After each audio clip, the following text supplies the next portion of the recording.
Hello and welcome to the all-new Marvel Roundup, the Southgate Mini Group's guide to the Marvel Comics of the week. I am Phil Parrish, and joining me as always is... Charlie Esser! Alright, and I drew the short straw, so I'm going to start us off this week. I am starting with X-Men Gold number 4. It opens up at Nanostorm Inc., where there's an intruder breaking in, and when the guards catch up to him, it's revealed that it's Gambit. Who of course throws his hypercharged playing cards at the guards, knocks them out, grabs something small. I think it's a vial. I believe it's a vial, like a vial of liquid or something. I'm trying to remember what it was, but then we flash to elsewhere in the city where the X-Men are fighting, you'll never guess who, Charlie, the Serpent Society. Those guys. Yeah. Kitty calls them D-listers, and one of them, I forget who is that. The one in like the purple and yellow. He goes, "We're not D-listers," and she goes, "I know, I was being generous." And Kitty's like, "Let's make this quick. I have a meeting with City Hall about hooking the mansion up to sewage and plumbing." And Nightcrawler said that's appreciated. And then I guess it's at the city morgue. Old Man Logan and Storm are checking on a murder victim, I guess, who was a mutant. And I guess one of the detectives was like, "What, you guys are the mutant police now?" And Storm pulls out the old badge, the XSE. Remember when wasn't Storm on a team? They were like kind of like mutant police. Well, I'm not a mutant book reader, so I'll take your word for it. Yeah, I was like, what was it? I don't think it was late 90s. I think it was early 2000. Like, yeah, Storm had her own like offshoot team. Like, they weren't like living in the mansion. They were just like traveling around like police and mutants. The bullets they pulled out of the victim, the detective says they're military grade, and Old Man Logan says actually they ain't. Not even military's cleared to use these. And the detective says the ammo fits 3 other Vics in Jackson Heights, Brooklyn, and the Bronx, all of them mutants.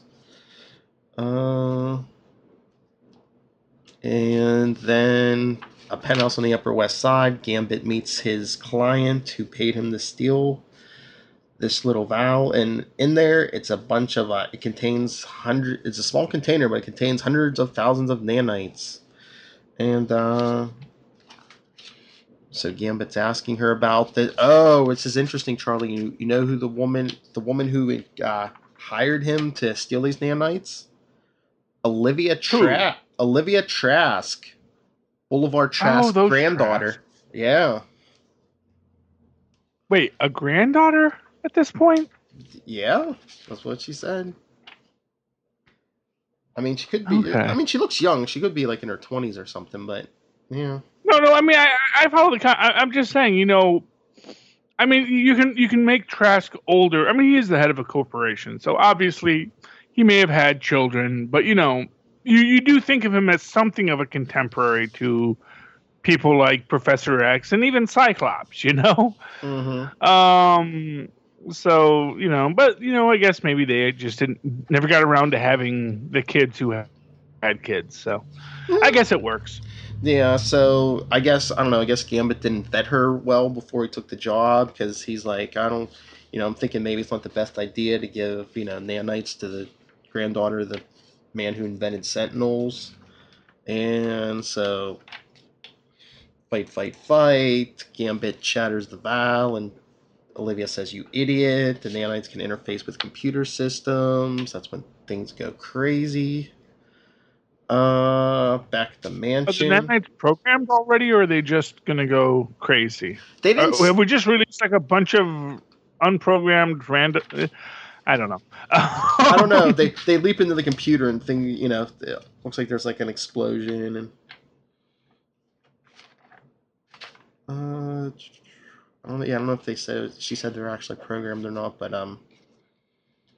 Then back at the mansion, Colossus is talking with Dr. Celia Reyes, who's another.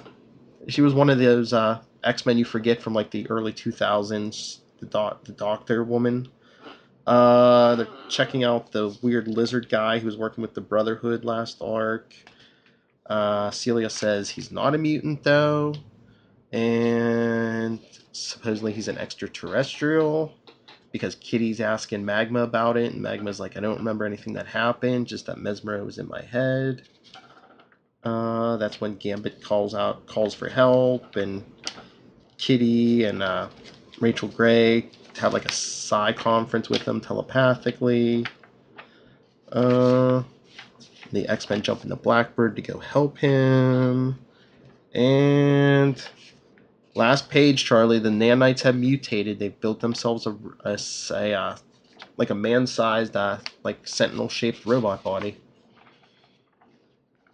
Well, that's never good. I don't know if they learned from Olivia Trask's computer, but yeah, it's not good. But yeah, no, the X-Men books have been really good lately. The X-Men Gold and X-Men Blue, they're really interesting. I can't wait to what is it? Astonishing X-Men comes out with Old Man Logan's team. But yeah, X-Men's been a lot better than it's been the last couple of years, so thumbs up. Very good. Very good. Okay, so that's going to take me to my first book this week. Let us call it Monsters Unleashed, number 2. Now, I have no concept of what Monsters Unleashed really is. I know that there's this little guy in here who apparently has the power to control and summon monsters. His name is K-E-I. He has teamed himself with Elsa Bloodstone, famed monster hunter. We see that there is a new intelligentsia, which includes MODOK 2.0, Mr. Sinister, Mad Thinker, and fan favorite, The Leader. We see that Kai has a team of monsters who help him out. Obviously, his go-to monsters named Slizik, Makara, who is some sort of a robot monster, Regis, who is also a robot monster, Scrag, who is like a insectoid monster, and Hyvo, who is some sort of electro monster. And they all do their battle of various things. Elsa Bloodstone. And again, we see Kai. He is drawing furiously on his notepad to control his monsters. Right now, they're being attacked by various Leviathans. And we see the Mole Man basically kidnapping Kai and taking him back. The intelligentsia realize, you know what? Maybe teaming with Mole Men and other monster masters is not our best idea. So let's figure out what next we do. And then we cut to a really, and I like this. This is kind of interesting. It's the Mole Man, Elsa and Kai, underneath the surface, where the Mole Man is basically giving his philosophy. It's like, look, monsters don't belong on the surface. And this is an interesting point to me because it kind of ties into what Deadpool 2099 said about Go Ask the Skrulls. Which is this idea that, look, we are monsters, but, the humans call us monsters, but we all know who the real monsters are. Mm. We all know what the real danger is, and that's above the ground. And when we go above the ground, we get murdered. We get murdered hardcore. And basically we see that, Mole Man wants to know Kai's secrets. Kai says, I've read about them giant monsters you once controlled. Where are they? He says, oh, they're here, Kai, here. In this graveyard of the great beasts. This is why I've brought you here. This is the great destiny we both have before us. I want you to bring them back. I want you to draw my monsters back to life. And then we see the intelligentsia have decided to team with one more person. And the person they decide to deal with is, who do you think? Now, you should know, if you need to hunt monsters and monster masters, who do you call? Hunting monsters. It's probably obvious, but I'm drawing a blank. Not a Bloodstone. And let me tell you, you first met her in Totally Awesome Hulk. Oh, yes. Lady Hellbender, intergalactic monster hunter. Yes. And she, as they say, we want you to bring the boy to us, and if you have the opportunity, brutalize the man who tried to take him from us, meaning Mole Man. And she says, brutal it is. I can do brutal. Lady Hellbender, intergalactic monster hunter. It's a good book. I liked picking up 2, and let me tell you, it had Mole Man on the cover, Intelligentsia on the inside. I picked it up sight unseen because I said, you know what? You start with those 2 things, you pretty much got me. You pretty much had me. Hello. They have a bunch of nameless ones or mindless ones running around, but I don't really recall them majorly in the book. But for some reason, the mindless ones are now like the Hulk level moloids of the Marvel universe. They're just everywhere all of a sudden. Although, to be fair, since the Watcher's eyes got stolen, you have the mindful ones now, and they're like really not happy. They're trying to find purpose, and it's like it was so much easier being mindless. Big thumbs up for Monsters Unleashed #2. If it comes in a light week, I might get Monsters Unleashed #3. We're gonna have to see what happens. But definitely enjoyed it. So big thumbs up for Monsters Unleashed #2. Cool. All right, then I guess I will go to Daredevil #20. Conclusion of Running with the Devil. And I think we all know where this is going.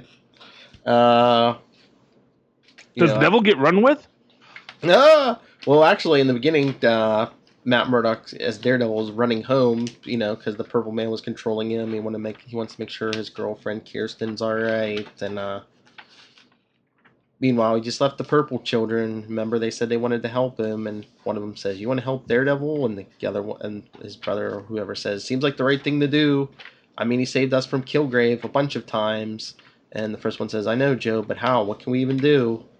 And Joe says, "Kilgrave used this machine to make Daredevil do bad things to so many people, like everyone. It wasn't Daredevil's fault, but everyone's going to blame him, especially because they know who he is, Matt Murdock. But you know what? I bet we can fix that, especially if we use him." And they're looking at Kilgrave. And they're like, "Oh man, this is going to be awesome." So while Matt's swinging and this is him telling that priest about this whole story. So he's like, I don't know exactly what they did, but he's like, but all in all, with everything I've come to understand since that day, it feels simple, like the way children solve problems. And he's going on and on. But the children got it because the children used Kilgrave in the machine, and they touched everyone in the world and says, "You don't know Daredevil's real name. Anything you see or hear or learn that tells you who Daredevil is, you won't see or hear or learn unless Daredevil wants you to. Daredevil does good things. Forget anything else." So Matt as Daredevil swings home and says, "Kirsten, are you all right?" And she's like, "Oh, of course. You didn't let any of those people lay a hand on me. I was in the panic room the whole time. I hope those purple kids are okay. They seem terrified." She goes, "Anyway, Matt's not here. Don't you guys have like a secret Daredevil signal or something? Or maybe you can just text him the next time instead of climbing through my window?" And he's like, "What?" And she says, "Okay, I guess I'll say it again. Matt Murdock is not here." And he kind of gets closer to her, and he's like, "Kirsten, are you sure you're?" And she's like, "Easy there, pal. Who the hell do you think you are? I think you should leave." So he leaves, and he goes to see Foggy. And Foggy's like, "Daredevil, hey man, what's up?" And he says, "Foggy, do you know who I am?" And Foggy says, I just said it. Daredevil, you okay?" And so Matt pulls the mask off, and Foggy's like, "God almighty, Matt." He's like, "What the hell are you doing? Is this some kind of..." He's like, "Wait, I knew that. I'd known for years, but just now I didn't know you were Daredevil." He goes, "You were just a guy Daredevil does good things. What is this?" And Matt says he thinks it's everyone because even Kirsten didn't know. And Foggy says, "You didn't tell her?" He says, "Not yet. I have to understand the scope of what happened." And Foggy's like, "This is huge. I don't understand. How could I just forget? It's like someone reached into my mind and just flipped a switch." And that's when Matt's like, "I think I understand." He's like, if I can, I'm going to fix this. But of course, when he gets back, Charlie, to the warehouse, wherever Kilgrave was working out of, the kids are gone, the machine is smashed, and all that's left is Kilgrave tied up. As you do. So while Matt's telling the priest the story, he's like, the cops put him away, but, you know, until the next time he escapes. In fact, he's already got out. He's one of the only people in the world who knows who I... So I guess Kilgrave still knows who he is, so he's one of the only people who knows who I am, and he's using that knowledge to toy with me. Because he's saying how he brainwashed Elektra a few issues back and sent her after him. And... Yeah. You know, you'd think that the police would have a better system in place to handle Kilgrave at this point. Yeah, I mean, at least some kind of at least something you could put on him that, like, you know, give him laryngitis. Something. Well, if not for nothing, you know, shouldn't this man have had a lethal injection by this point? I mean, someone has had to have died at the hands of Kilgrave. And yeah, clearly, if there's ever a reason for, like, okay, this is someone who... It's like this. Professor Xavier has superhuman mind control powers. Mm-hmm. But doesn't screw with people for the most part. Mm-hmm. You know, so no one is out there saying, well, we have to kill Xavier. You know, Emma Frost is a villain with super mind control powers. Doesn't screw with people, generally speaking. Yeah, but... No one is saying we have to kill Emma Frost. But all these, yeah, but I mean, well, when's the last time they caught Emma Frost? But no, like guys like Kilgrave, you know, in the comics universe, they all get the Joker defense. Oh, he's too insane to understand his actions or whatever. That's actually, I don't know. I don't think that actually. I think if Soule was writing a comic book in which Kilgrave goes on trial, that wouldn't really fly.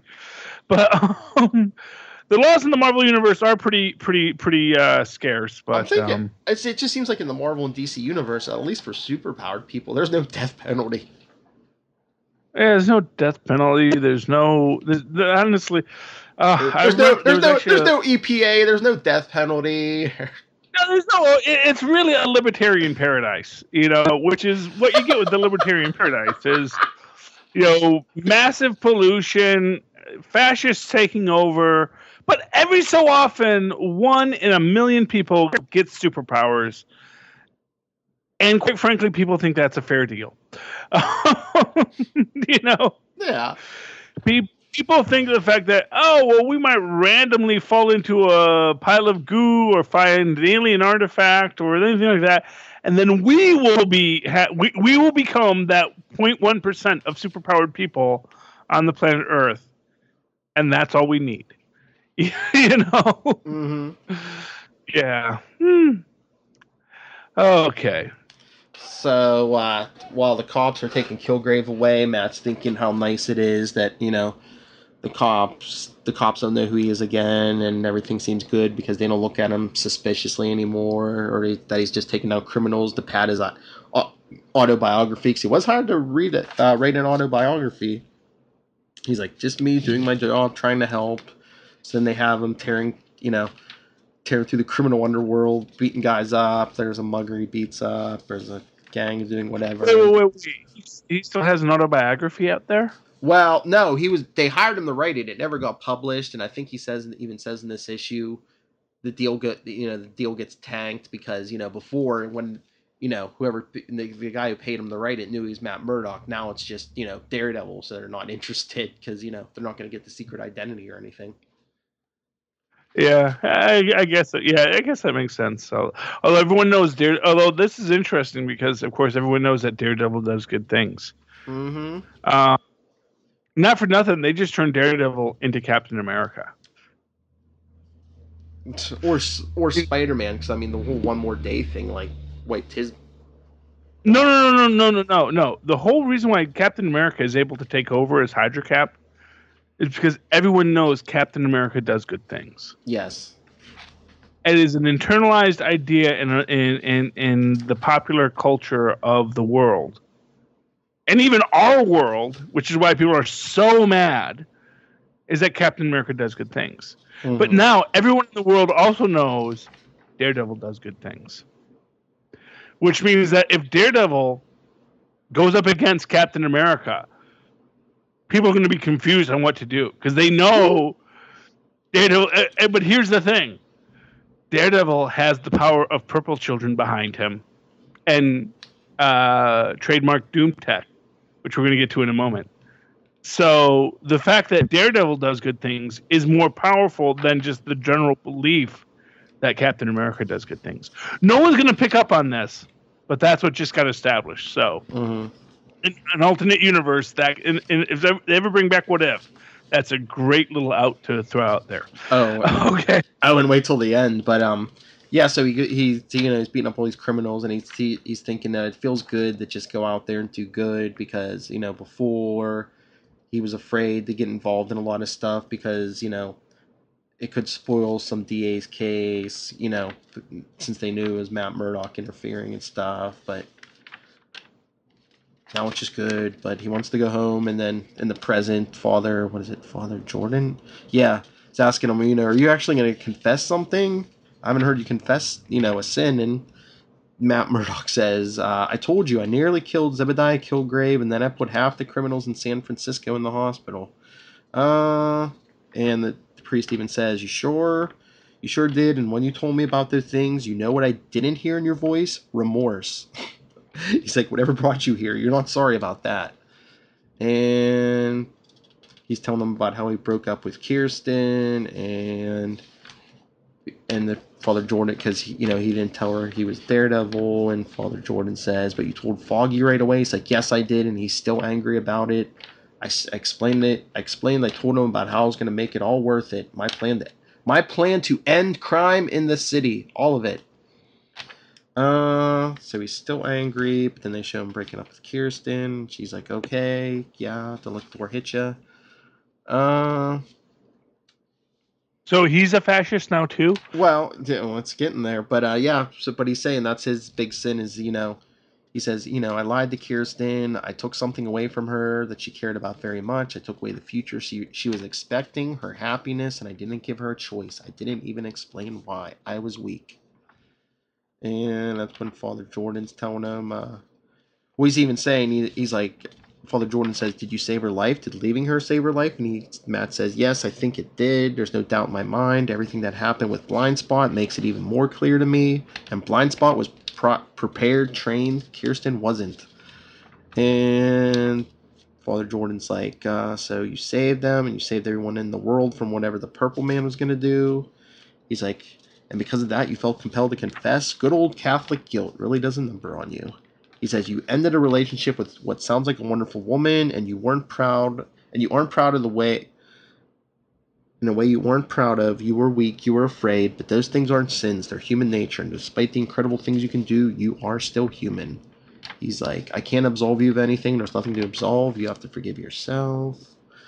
He's like, but if you want penance, here, go forward with your plan. Get rid of the crime, yada yada. He's like, if you need me, I'll be here. Last page, Matt Murdock goes into his boss's office and gives him this big, looks like a file folder full of something, but they don't show us what it is. He says, this is something I've been working on for a while. I know my credibility around here isn't the greatest. But if this works, all will be forgiven. Dun, dun, dun. Dun, dun. So, yeah. Maybe he's now pals with Hydra Cap. I know, that's what I'm saying. He has a plan to eradicate all crime. Does that sound normal or sane? No, does not. Okay. So is it a thumbs up, a thumbs down, a thumb to the side? What's your feeling? Yeah, thumbs up. Okay. And based on the fact that in the previous story we just had people totally ripping off Dr. Doom's Doom Tech, let's go to Squirrel Girl number 20, where again, man, people just have no respect for Doom. I'm gonna be honest with you, man. I'm actually gonna put Squirrel Girl as a thumb to the side this week. Ooh. Yeah, used to love that book. Well, you know what? Relationships are complicated. That's what I'm going to tell you right now. And sometimes you're in a relationship and you can love that person very much, but you kind of feel like they're phoning it in. Mm-hmm. It's sort of how I felt with Patsy, you know, because Patsy, I love Patsy with all my heart. And then, you know, at a certain point, it's like, you know what, Patsy, are you even in this relationship anymore? Is it just me coming every week to buy your book and you're just like, yeah, thanks for buying the book. Don't let the door hit you on your way out, you know? And I'm kind of feeling that with Squirrel Girl. I mean, I get the... First of all, I think that this arc with Melissa Morback has gone on too long. We do get a resolution. We get, basically, as we know, that she's claimed that it's Dr. Doom who's doing this to the city.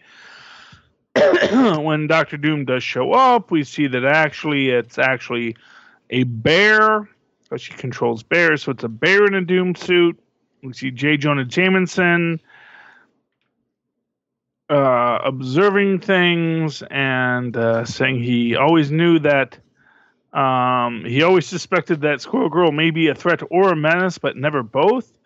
And now she appears to be a menace because Melissa Morback has told the world that actually Squirrel Girl is the one who's controlling all the animals, causing all the problems. Squirrel Girl sends Nancy, and I think her name is Elizabeth. I just introduced her now, but she's the other computer science nerd who is possibly supervillain-esque. They go back to Nancy's apartment, where, of course, also Squirrel Girl lives, and they have a whose apartment is this? Anyway, whose ever dorm this is, they realize that the way to defeat Melissa Morback is to hit her with an EMP, which will short out the computer that's stuck in her ear.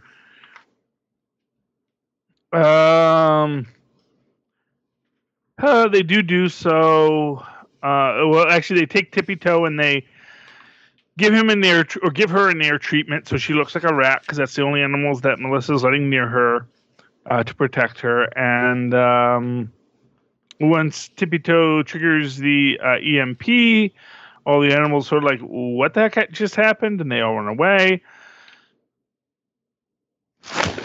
Sorry. Meanwhile, the social network of Squirrel Girl, because the cop isn't sure who to arrest, Melissa Morback or Squirrel Girl, then all of a sudden you get a text from Thor and real Thor. And by the way, I'm calling Thor Odin's son, and I'm calling real Thor Jane Foster, just so people aren't thinking I'm diminishing Jane Foster. The Hammer chose her. She's the real Thor.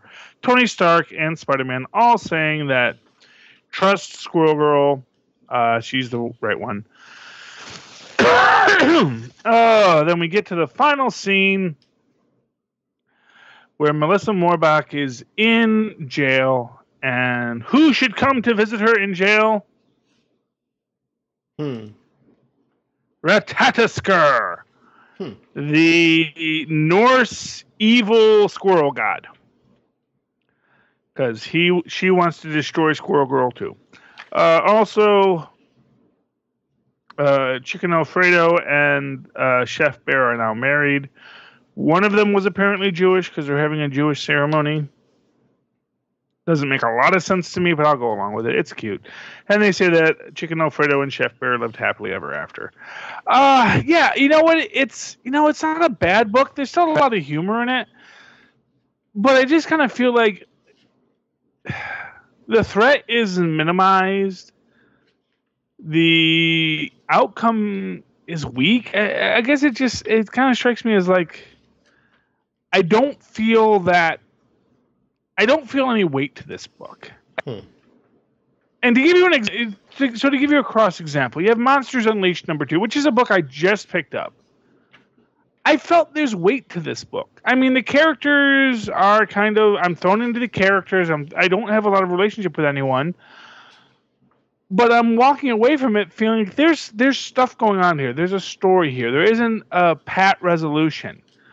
And I guess on some level, starting to think that maybe the unbeatable prefix to Unbeatable Squirrel Girl takes all the drama out. You know, that maybe it's just not that interesting if she's just always going to be unbeatable. If everything is going to be resolved by, I guess a system that's not as comic booky. Now, there may be many people who are just loving this issue, and I certainly enjoyed it while I read it, but I'm just sitting here saying, you know what?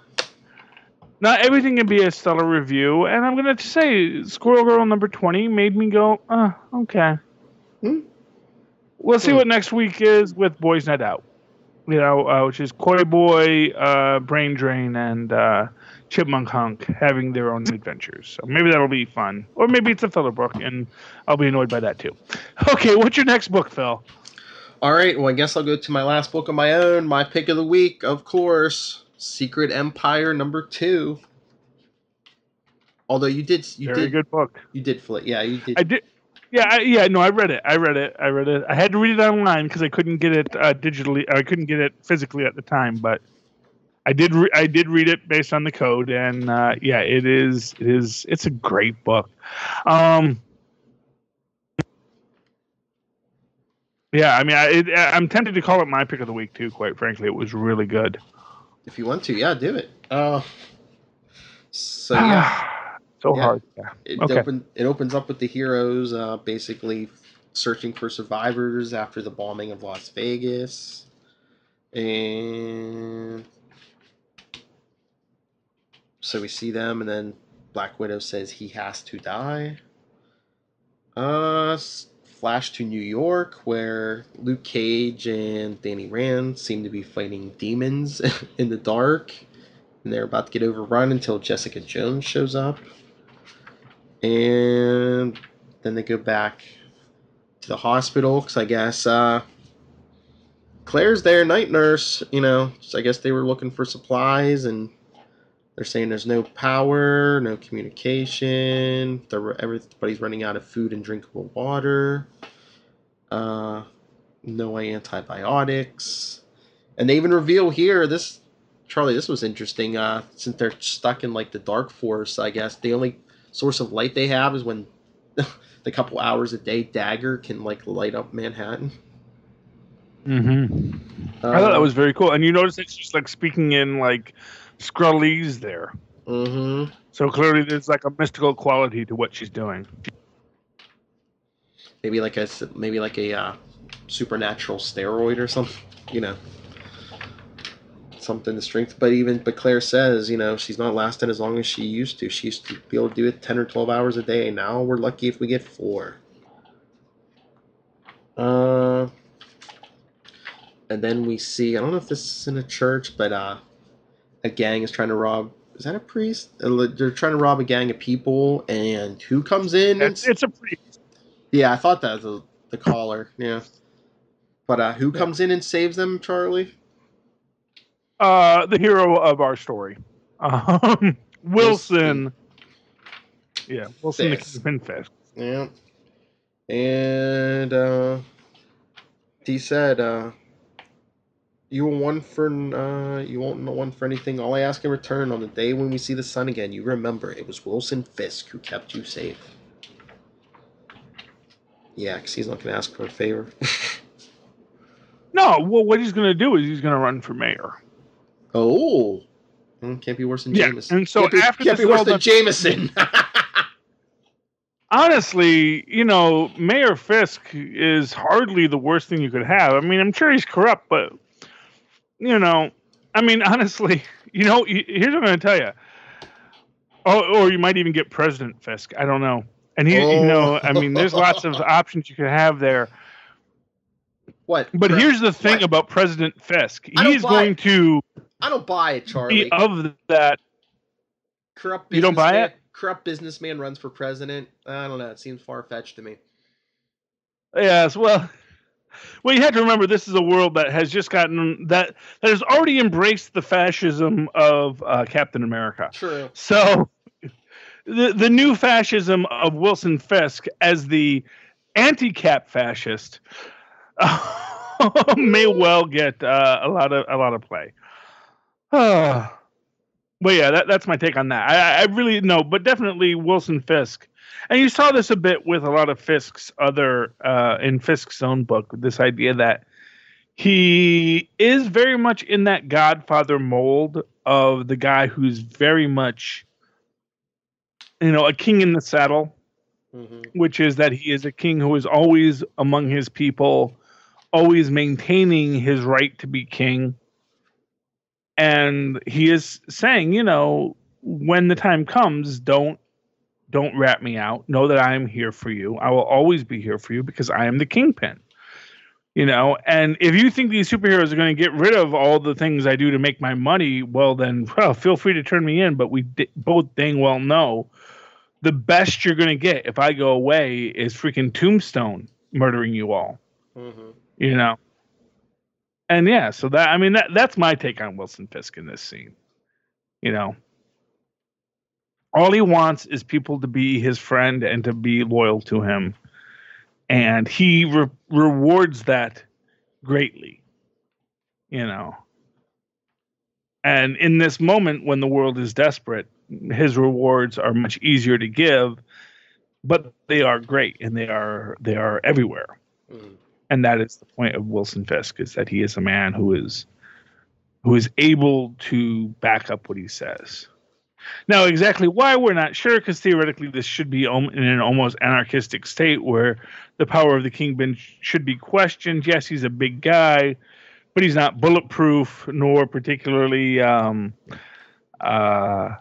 you know, overwhelming, especially in a world that has supervillains. But I guess maybe most of the supervillains got out of Manhattan by the time the Dark Force went up. I guess that's the argument. Hmm. Although, for what it's worth, if there's any supervillains left there, there's going to be some interesting face turns in this, because when clearly Wilson Fisk was left there, so there may be other guys that were like, they left us behind in this nonsense. Hmm. We have to see that in upcoming episodes of Secret Empire. Anyway, go on with the story.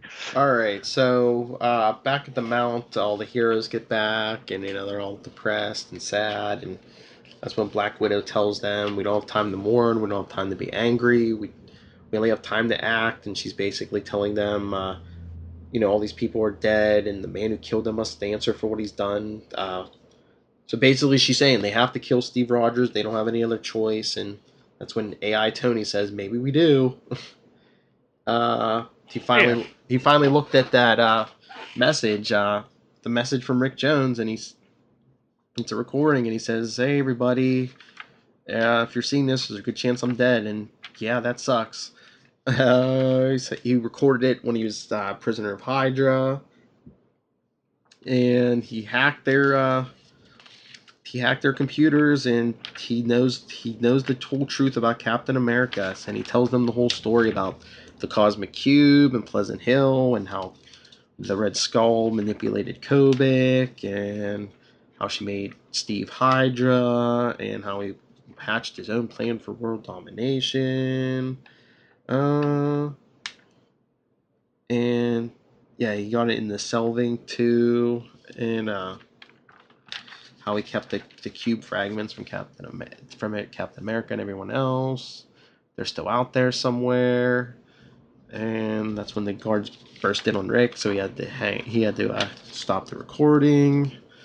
And Clint Barton's asking Tony, if you have the cube fragments, can you, do you have a way to find them? He's like, maybe, not yet, I have theories. And he's like, can you use them? Can you fix him? And he says, in theory. And the Black Widow's like, unbelievable. He's like, he just wiped the city off the map, and you think he can go back to playing superhero?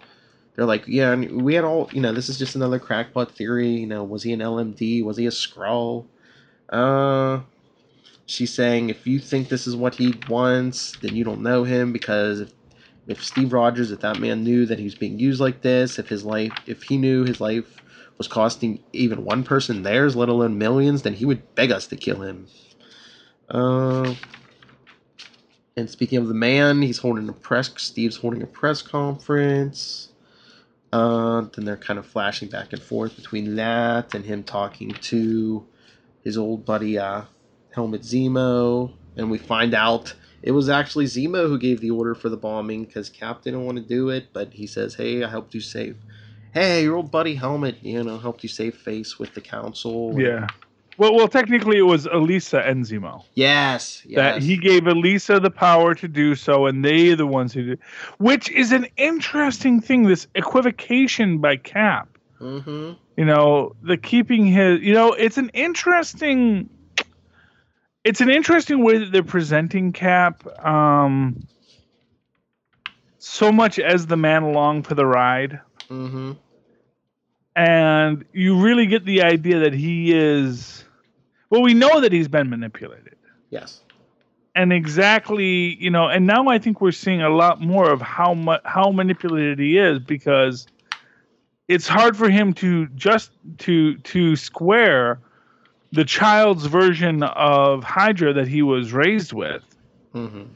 and the reality that he finds himself in. Yeah, a child, well, basically a childlike entity created, his whole reality now, and, killing is wrong. Well, the thing is, Cap always knew killing was wrong. Yeah, but I'm saying, when Kobik was educated about Hydra, she wasn't educated on the killing. Yeah.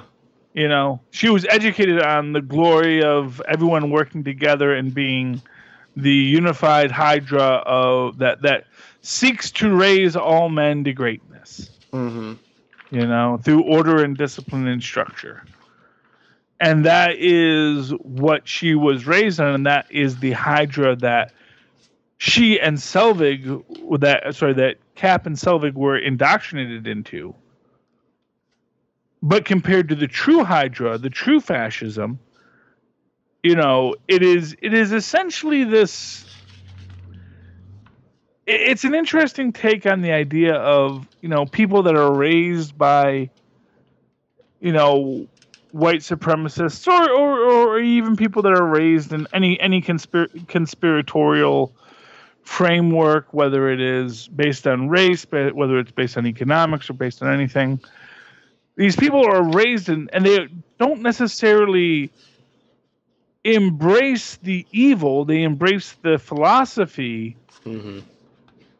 Because within their world, it has never been a requirement to act upon that philosophy.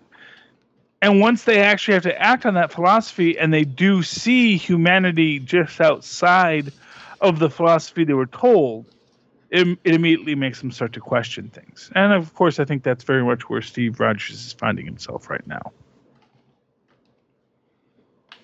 But,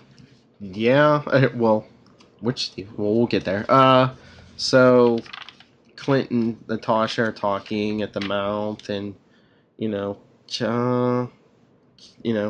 arguing about what they should do. Natasha still wants to kill Steve, and she's telling Clint, you always come up with, all these rescue missions, and he says, you haven't been that same person you've been for a long time. The one who had, you think you're the trained killer, the person who crosses that line.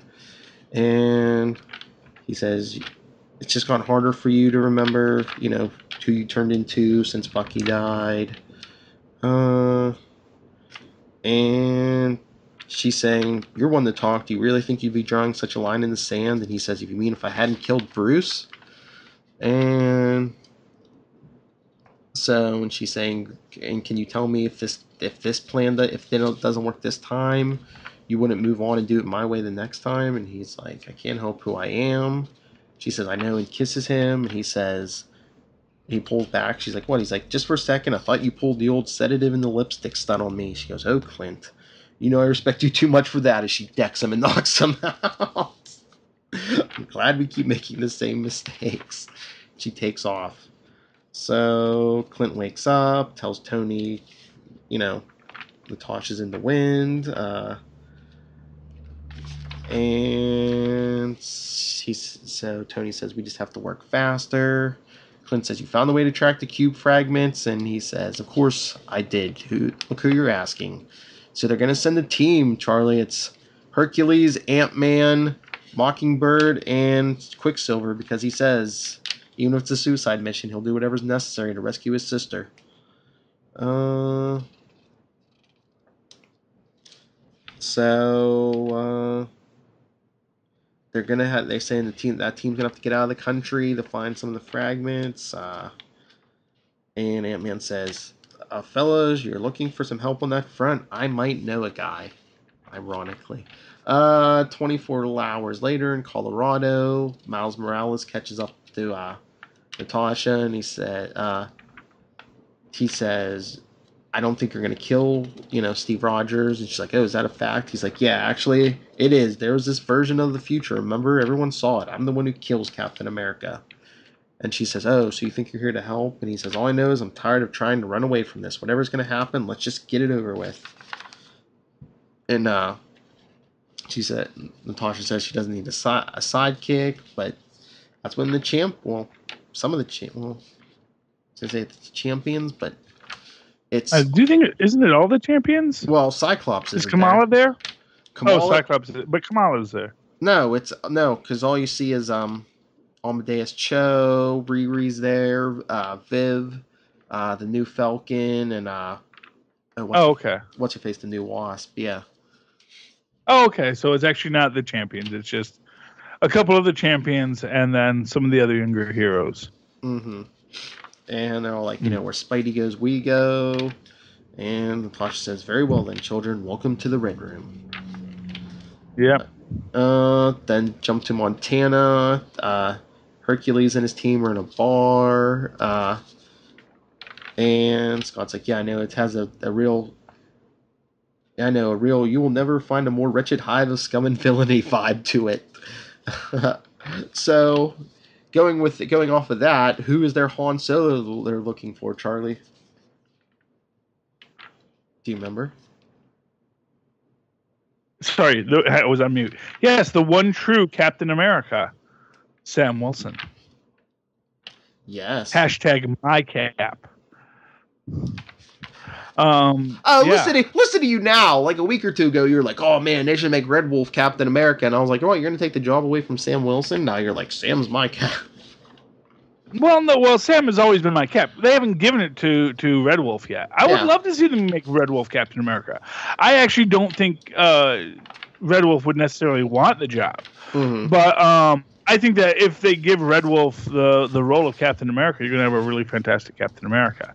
But no, I mean, as far as Captain's America goes, Sam is the actual true Captain America. Because remember, Sam is the one who was given the shield by the real Captain America, Old Man Cap, before he was manipulated by Kobik.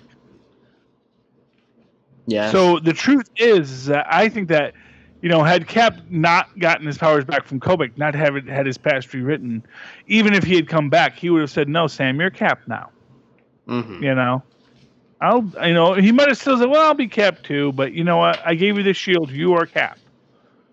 Because the fact of the matter is that when Cap was old, he actually respected what Sam was doing and said as much. It was only when he got changed to Hydra Cap by Kobik that he started getting, iffy. So yay, Sam. Yep. And so the final scene, spoiler alert, people, although you've probably seen it all over the internet already. The Serpent Society, them again this week, but they're chasing a woman through the woods. And then a shadowy figure emerges, and the 3 members of the Serpent Society are there, get their butt kicked by the shadowy figure. And the woman says, "Who are you? What do you want?" And the bearded figure, Charlie, I think that looks like a military uniform, says, "My name is Steve Rogers. I'm just trying to get home." Bum, bum, bum. Yeah. And we can talk about this a bit more in super connectivity, but, here are the 3 things that are super important to remember about this scene. 1, he's wearing military fatigues, not a Captain America costume. Yes. 2, he says, "My name is Steve Rogers." He doesn't say, "I'm Captain America." He says, "My name is Steve Rogers." And I don't think he says, "I'm just trying to get home," which in its own way suggests this is not his home. This is a Rogers, this is not Cap. And everyone's going, oh, it's the real Steve Rogers returned. And he may be a guy that everyone's going to say, this is the real Steve Rogers. I think this is the Steve Rogers from a world where maybe, what's his name? Erskine didn't die. Mm-hmm. And he just became a soldier, as he was always meant to be. He was a super soldier, but he was just a soldier. Or what if he was pulled out of time, like at the end of World War II or something, maybe before he went into the ice or something. So once again, you get that man out of time thing, and all he remembers is 1940s. He wakes up in 2017, so now he's like, I have to find my way home because he seems like he's in this futuristic world. I don't know. Well, yeah, but what I'm saying is that, I mean, that may be the case, but what I'm saying is I'm willing to wager for several. Okay, and again, other thing that you'll see in this, his shirt's all torn up, no uniform underneath. Yes.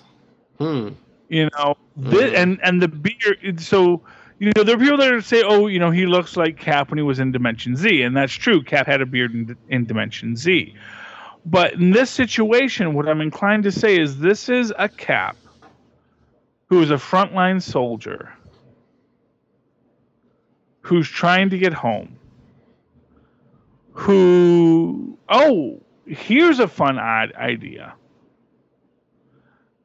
So, we'll get to, let's save that, let's save that for super connectivity, because we still got, I know there's 3 books on my, on my paper, on my ottoman here. And so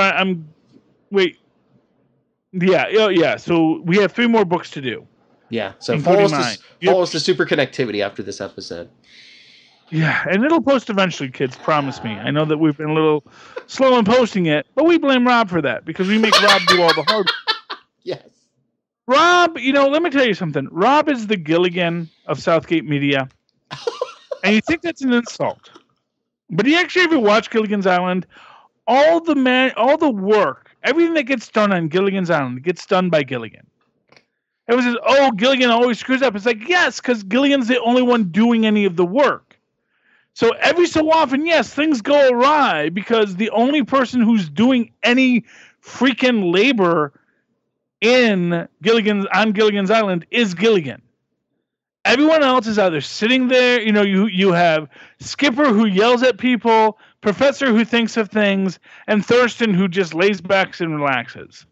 The only other people who do work is Ginger and Marianne, and that is mostly they do domestic work. They wash the clothes, they cook the food, which, yes, I know, hey, it's from the 60s. But not for nothing, what they're doing is important, but it's also not anything involved with their rescue. The rescue always goes to the men because the men demand that they be in charge of it. But then of the 4 men on the island, only one of them is made to do the work. So that is why Gilligan screws up, because he's the only one that does work. And Rob, in that way, sometimes is a little slow in posting things because he's the only guy doing this work. Because he's the only guy working hard to make this silliness of reality as me and Phil relax in our chairs, in our man caves, proselytize about what we feel about comic books and related pop cultural ephemera. And then Rob is the guy who has to go back and actually make it into a way to get off the island. So I don't fault you, Rob. But yes, at the time we were posting, our last super connectivity has not posted yet. Anyway, do you want to go on to another book there, Phil? Sure. You have one more on your end, right? Yeah, I have one more on my own. U.S. Avengers. And man, U.S. Avengers. Oh, how I've missed you. Because this is the book that is just so important. I'm kind of starting to think U.S. Avengers is going to be the Loki of the Secret Empire, as this book where a lot of little subtle things are going on in the background that you don't even know about, but that's what's going to be the salvation for everyone. Now, clearly at this point in history, Somehow the Terrigen cloud has been dealt with, so Mpox is no longer a thing. So Sunspot's actually still Sunspot again. He has all his full mutant powers, but we're still seeing that his real power is just being the guy who is there and knows everything.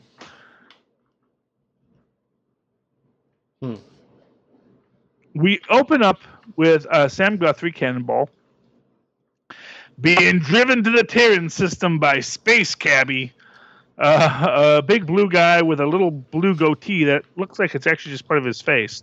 As they go, and then when they get to Earth orbit, they see the Chitauri invasion being fought off by all the heavy hitters. And we see Sam put on his spacesuit to go blasting into it, to go destroy some stuff. And we see Roberto da Costa, Citizen V. I wonder if that's intentional.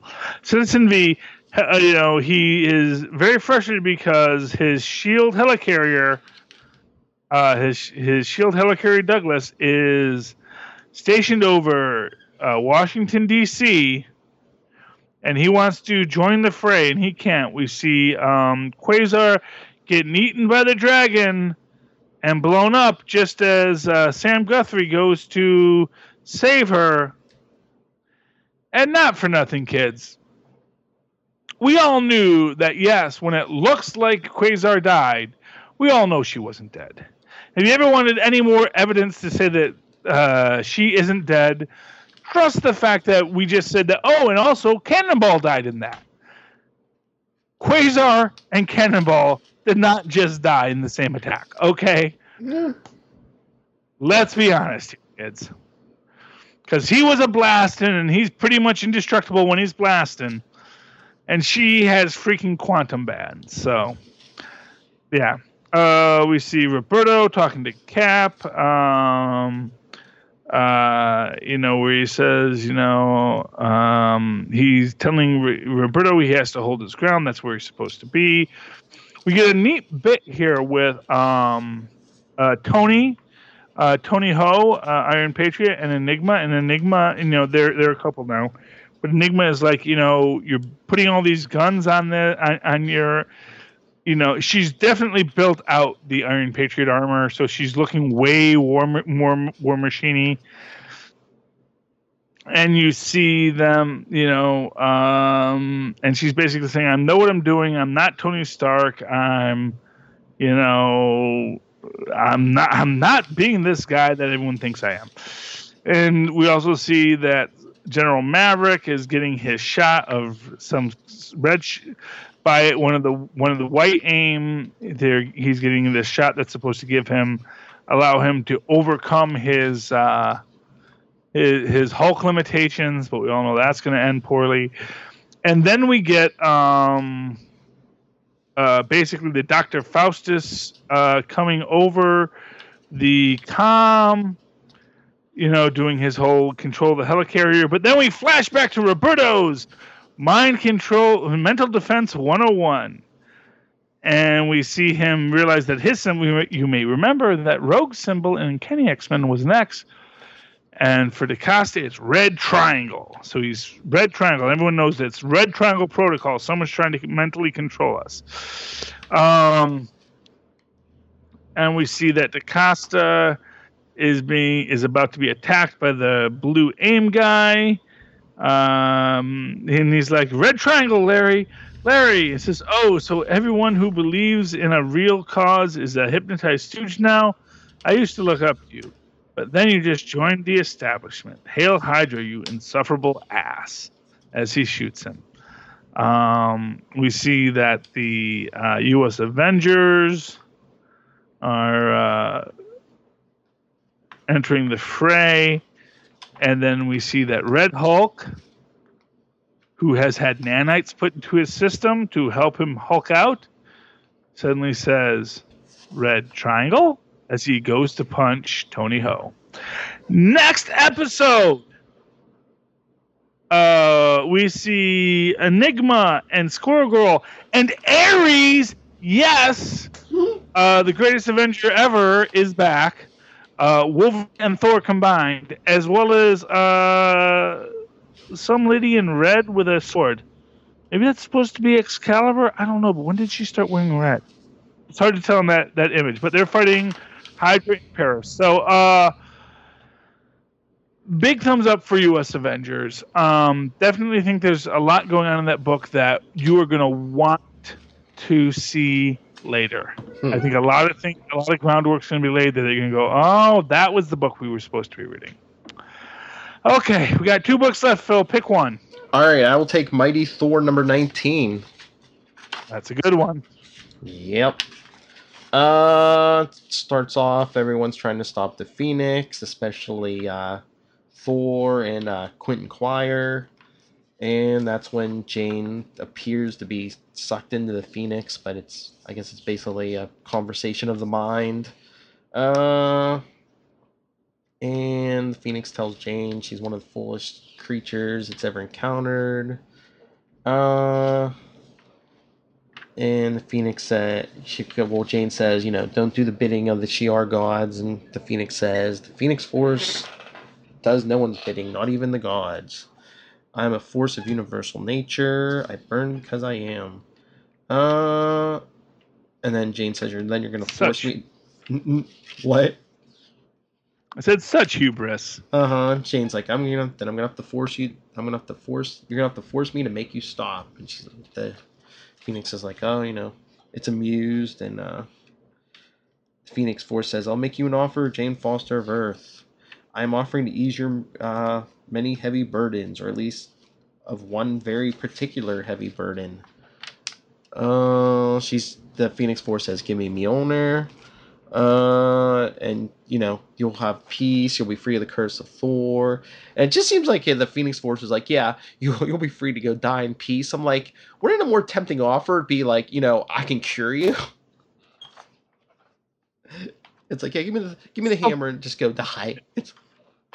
To be fair, I mean, we already know that Jane has rejected the use of magic, the use of magical super science to heal her. Mm-hmm. And she's already got it figured out that what the Phoenix fears is the mother of all storms.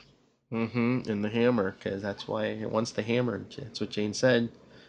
And the Phoenix Force, of course, says no. It doesn't fear it. And Jane says, "Oh, then you were wrong about something, about me being the biggest fool in all the cosmos." And that angers the Phoenix. I offered you the chance to die with dignity, but then Jane's like, "This isn't real. It's all in my head. I'm still floating in space, holding mine." That's when the hammer appears. And the Phoenix Force is like, "How did you?" And she says, "You want to eat my hammer, lady? And by all means, take a big bite." And smacks it. So now she's back out in the real world with Quentin. He says, "You heard it. How did you? Never mind. Just do it again." And she says, Jane's like, "No holding back, Mjolnir. All of your power, just as I am giving you all of my life. I don't want to die in bed. I am Thor, and I will die like a god." Phoenix, you call this a fire? Bah, try chemotherapy sometime. So Quentin's all impressed. Then he basically is talking to the Phoenix like Jane was, and Phoenix is like, "What are you doing here, boy? It's not your time yet," because he's supposed to be the future Avatar Phoenix, and he says, No. What I'm about to suggest is, it's going to piss off a whole bunch of people, and that's just one reason you're going to want to say yes. So Thor's fighting Phoenix, and that's when who shows up? Odin's son. He says, I thought one Thor was bad. Let's see what happens when he gets two. That's when Jane's like, "It's working. Our combined storms are tearing her apart. The flood of emotions, rage and desire." And Odin's son, "Did you once date the Phoenix?" And he's like, "Now's not the time." Did he? You're an X-Men fan. Did he date the Phoenix at some point? I don't think so, unless unless it was like in a host or something. But I don't remember him dating the Phoenix. Well, no, I assume it was in a host. I didn't know if him and Jean Grey had hung out at some point. Not romantically, I don't think, unless it was like maybe it was like in ancient times or something. Yeah, so it's probably an off-panel story. They may get back to that later. Yeah. So then the Phoenix seems to be withdrawing. That's because it looks like it has taken Quentin Quire as its host. And then they all go to Omnipotent City where the Shi'ar gods are going to be locked up because Jane asks what's going to happen to them, and the officials basically like nothing. Most likely, I'm ashamed to say, perhaps they will serve a few centuries in confinement, but little more. I'm afraid the justice of the gods is rather feeble when it comes to judging one another. Then they're all like, what are the Shi'ar going to do without their gods for, a couple centuries? And that's when they look at Quentin Quire, and he's like, what are you guys looking at? And in Asgardia... Can I just say for a minute that I really love Shadrach? Just the fact that he's now the god of everything in his universe. He essentially got... he's like the designated survivor of his pantheon, so now he's the Sky Father. And it's like anything he wants to be. I'm the god of that. Yes, that is what I'm the god of. Yes. And I do love Shadrach. I really hope we get so much more of Shadrach. He is like one of my favorite characters in the entire War of the Gods arc. Yeah. So... Yeah, there's a big victory celebration in Asgardia, but meanwhile, Cull is telling Jane that she's unfit to stay on the council. And, of course, Volstag's arguing about it, and Jane says, no, Cull's right. And she said she can't serve anymore, and that's when Cull wants to replace her with Cynthia Schmidt, the daughter of the Red Skull. Well, they have a history. They actually worked together during the Fear Itself run. Mm-hmm. And, of course... Don't forget! Mm-hmm. What? Oh, that Cull and Cynthia were pals back then. And that's one of the things to remember when people complain about Cap lifting the hammer. Yep. It's like the Norse gods' morality isn't modern human morality. That's all I'm saying. But so Volstag's like, she's a murderer, and Jane's like, I said I was resigning, Cull. I didn't say I wasn't up. I didn't say it was up to you to find my replacement, so Jane names her replacement Rosalind Solomon, Agent of S.H.I.E.L.D. Remember the lady everyone thought was going to be the new Thor for a while? I don't remember Roz. Mm-hmm. She comes in riding on her own Lola. It's great. So Rosalind tells Jane to take some time off. Then we get 2 panels of Loki and Malekith up to something. Oh, yeah. Then we see, Quentin Quire acting as the god for the Shi'ar Empire. God help them all. Not that god, though. Then we see Odin's son trying to break in, trying to see his mother. And Jane says, your father hasn't allowed anyone inside for weeks. And she says, you've been gone so long, we all thought you were dead. And... Jane says she has a story to tell Odin's son. Something I should have told you before. You might want to sit down for this one. So I guess she's coming out to Odin's son. Yep.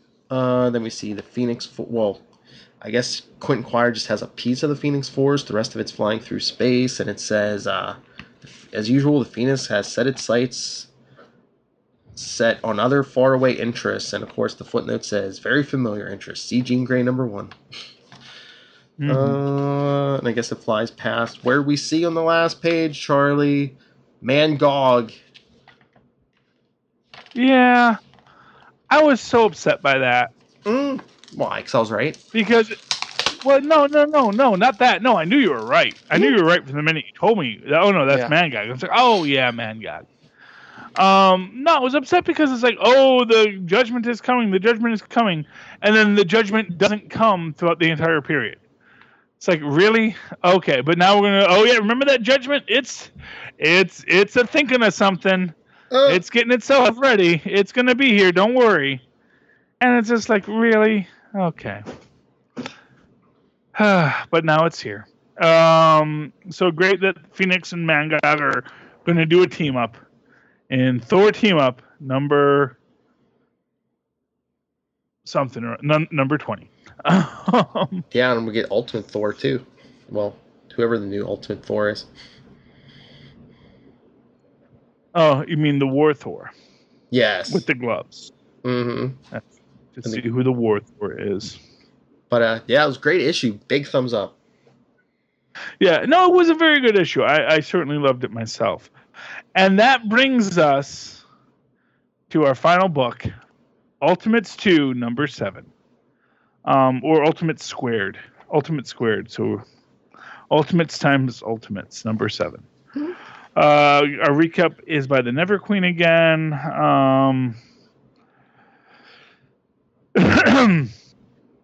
We are coming into Earth orbit after the shield has gone up, and basically, honestly, I'm still not entirely certain what the heroes are doing in engaging the Chitauri. Because they still say, "Hey, let them get past you," because they'll smash to the shield. Mm-hmm. And it is kind of like weird. It's like, why don't they all just go back to the space station and figure out what they're going to do next? Why are they still standing there fighting the Chitauri since they already know the shield will hold? Although, if they move, are the Chitauri gonna go after that? Since they can't get through to Earth, are some of them at least gonna try to attack the space station? Then maybe. I mean, I guess maybe that's the argument. I don't know. Here's what I'll say. It's like, clearly they're engaging them as they attack, but when they start hitting against the screen, they seem to keep on hitting. It's like none of the Chitauri are being particularly strategic about all this. Mm-hmm. Anyway, moving on from there. We get a nice flashback about why the wall is there, and then we get a nice thing with and by the way, America is out looking for Galactus, but we see a nice thing with Spectrum, previously Captain Marvel, sort of opening herself up to cosmic awareness to allow her photons to pass through.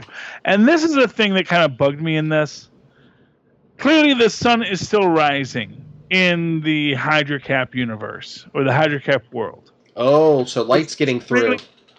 Light's getting through. Uh-huh. All kinds of light is getting through. And here's the thing. That, because when she's here, I remembered there's this great scene in Secret Wars, the first Secret Wars, where basically Volcana and Owen are trying to get away from the heroes. Yeah, because Owen is like in bed because he had been like slashed up by Wolverine. So he's like all full of stitches. And, Volcana's next to him trying to help him through. And all the heroes come to attack him. And he like waves his hand and creates, basically hardens all the molecules in the air to be one solid wall that is indestructible. And then Captain Marvel, Monica Rambeau, passes through it, and she says it's not an invisible shield, it's a transparent shield, meaning that light can pass through it. And then she puts Owen in a headlock, but that pulls his stitches, so everyone gets all worried. So they're like, oh shoot, I didn't mean to do that. Anyway, so that's the thing, and we see this here with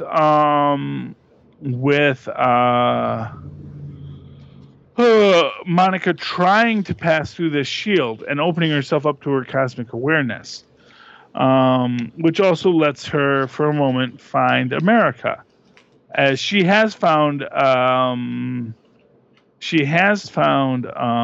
Galactus. But here is what I love about this scene. They say this is a space Owen had created before he went off to parts unknown. Mm-hmm. And do you know what I see most in this? What? A floating television and a couch. Mm-hmm.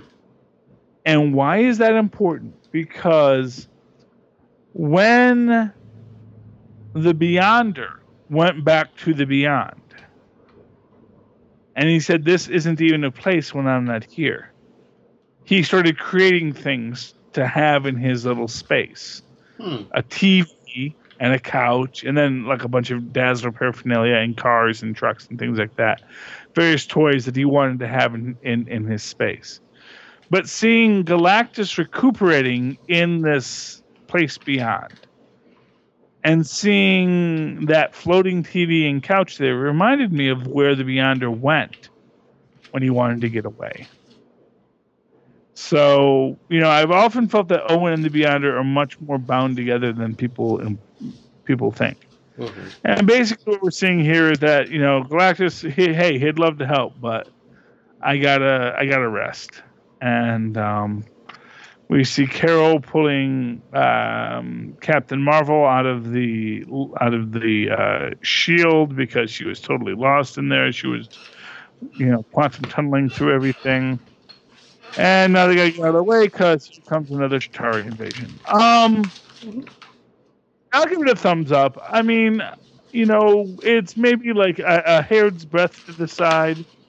It's because, it seems like there's obvious problems in the fact that, light is passing through the shield. So why is it a problem anymore? But, aside from that, it's actually a pretty good thumbs up. It's a really well written, as always. And the art's fantastic. And just in general, I really liked the Ultimate Square number 6. But you know what just hit me going back over this issue. You know who wasn't in this issue? You know who we haven't seen in Secret Empire left? Who I wonder if he's going to be the secret weapon to take down Hydra Cap, or at least one of them. Who's that? Where's T'Challa? Oh, T'Challa is in Black Panther next week. Yeah, but I wonder where with he's at. Dr. Faust. Oh yeah. So T'Challa is taking care of his business in his country. Although, as we've said, we think that T'Challa may be one of the few people who really knows what happened with the incursions. Mm-hmm. Pardon me, excuse me. Okay, was that our last book, Phil? Yes, sir. Okay, well, I guess that is one long all-new Marvel Roundup, just for you kids. You don't even have to pay extra. And remember, kids, come back and join us next week, because next week will be the last all-new Marvel Roundup. And before you panic, that's... if you've been paying attention, which you should have been, that's because after that, me and Charlie are going off with our friends Lilith and Tyler, and we're going to be discussing all our comics, and you get TV news, movie news, basically anything and everything over on the new Capes and Lunatics podcast. So please follow us there, especially Stockton Piner. I haven't heard from you. So please keep sending in your Stockton, and everyone else, keep sending in your feedback. You can email capesandlunatics@gmail.com. Facebook is facebook.com/capesandlunatics. Twitter @capeslunatics. Capes and Lunatics on Instagram, Pinterest, Capes and Lunatics podcast board. And we even have email. We even have voicemail, so call us. Let the world hear your voice. Just like to hear me and Charlie. It's not that hard if we can do it. So call us, 614-382-2737. That's 614-382-2737. 614-38-CAPES. And Charlie Esser, where can people talk to you about our bold new venture? Well, you can always write to me in that old-fashioned email way, the way our Maz and Paz once did, at superconnectivityblog@gmail.com. That's superconnectivityblog, all one word, @gmail.com. And since the 1980s, that's still the most efficient way to get in touch with anyone is via email. But if you want to be a young hipster who wants your thoughts controlled to a mere 140 characters, feel free to follow me and write to me on the Twitters at Charlie Esser. That's CharlieEsser. Look for the 2 E's in the middle for quality. And as for me, you can always, anyone can get a hold of me, but especially if you're a comics creator or someone who works on one of these TV shows or movies, email me, nightwingpdp@gmail.com. And on Twitter, I am @nightwingpdp. All right. Like I said, it's coming down to the wire. Next week is our last episode of our Marvel Comics review in this form. So choose your sides. Capes, Lunatics, or even and like Charlie. Doesn't matter to us. Just as long as you don't side with Hydra Cap.